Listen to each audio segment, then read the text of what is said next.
खरं म्हणजे त्या औरंग्याची कबर कशाला हवी, परंतु आपल्याला देखील कल्पना आहे की एएसआयने त्याला 50 वर्षापूर्वी संरक्षित म्हणून अशा प्रकारचं त्या ठिकाणी स्थळ म्हणून घोषित केलेलं आहे आणि म्हणून त्याचं संरक्षण देखील करायची जबाबदारी ही राज्य सरकारवर आणि केंद्र सरकारवर येऊन पडलेली आहे।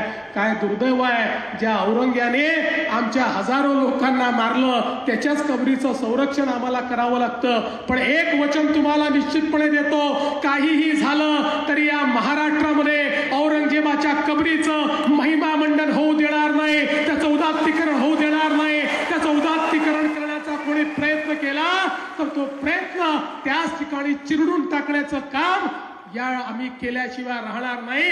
हे वचन छत्रपती शिवरायांच्या या मंदिराच्या समोर आपल्या सर्वांना मी देतो।